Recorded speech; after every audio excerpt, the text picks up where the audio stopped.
help you with that? Would you? Sure. Thank you. That's all right. You look kind of handicapped. Yeah. I got it this far, I just can't get it up in the truck. So, yeah, scared this. Oh, Okay. good. Just set it down. That's good. Get in the truck, and I want to push it all the way up. I really appreciate it. Thank you. Thank you. Yeah, push it all the way there. Okay. Is this good? Yeah, that's good. That's great. Okay. Hey, say, are you about a size 14? Sorry? Silence of the Lambs, a depressingly brutal thriller that I found completely lacking in redemptive quality, so I sat there thinking, why are all these talented people involved in this project? Oscar winner Jodie Foster works for an FBI boss who apparently believes that it takes one to know one, and so she pays a visit to another serial killer to track one. First, she is warned to stay clear of him. Do not touch the glass. Do not approach the glass. You pass him nothing but soft paper. No pencils or pens. No staples or paper clips in his paper. Use the sliding fruit carrier. No exceptions. Both killers have cheap nicknames. The one she is looking for is nicknamed Buffalo Bill. Anthony Hopkins stars as her source of information, the frightening Dr. Hannibal, the Cannibal Lecter, who likes to eat his victim's body part. I'm offering you a psychological profile of Buffalo Bill based on the case evidence.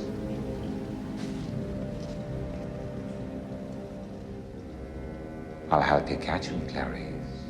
There is a sporting quality to this story that I found distasteful as Foster again visits with Hannibal the Cannibal. What is your worst memory of childhood? Death of my father. Tell me about it and don't lie, or I'll know. Eventually, Silence of the Lamb degenerates into a standard monster-in-the-house movie as Foster catches up with Buffalo Bill in his dungeon-like home where a young woman is held captive and terrorized in a well.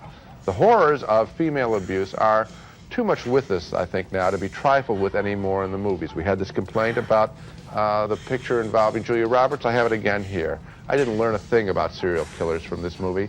A much more honest, less exploitive film on the same subject was last year's Henry, Portrait of a Serial Killer. By contrast, Silence of the Lambs is a star-studded freak show directed by the usually enormously talented Jonathan Demme, who I think for the first time in his career has picked a surprisingly trashy project. Well, this is a tough film to review because, of course, in terms of its subject matter, one can easily target it as you have. And also, I think that the ending doesn't really work. Once she gets into the house of Buffalo Bill, it does become standard. Who's behind this door? Who's going to jump on me from the shadows? The first part of this film, though, Gene, is terrifically effective, partially because of the real tension, the dynamic interaction between Jodie Foster and Anthony Hopkins. It's one of the most peculiar and fascinating relationships I've seen in a movie in a long time. Hopkins is very good here. Foster is very good here. The dialogue is at a very high level of intelligence, and the movie works not perhaps in the same way as Henry, Portrait of a Serial Killer, but effectively. And I think that you're really shortchanging a lot of skill and craft and art that went into this film. You know, sometimes you say, I think you blew it on this one. I think you're being too easy on this picture in this way. He is presented, the Anthony Hopkins character is presented as this big evil thing, and we're going down there to see them, a journey into hell and all that. And frankly, he was so pumped up, and the music was so pumped up at such a high level that I worked for me. It worked. Well, then you're easy, because for me, I thought, oh, come on. A guy who's truly frightening doesn't need, a huge organ playing in the background. I didn't buy it at all. This is the movies. What did you want? A documentary, black and white, television, shoot it on video? The reason why Henry, the Portrait of a Serial Killer works is because these people, my intuition, I don't have any first-hand knowledge, these people tend to be kind of dull. Well, they're two different kinds of movies, and you're using one to criticize the other. Yes, we always do that, Roger. We say better pictures of the same subject. Why can't you criticize this on its own terms instead of saying I'm what it is? criticizing on its own terms. I wasn't compelled by anybody except, I suppose, the Jodie Foster character as a strong woman. Come on, a great performance. Not a great performance, a decent performance. Anthony Hopkins, no, great. I thought that was way overplayed.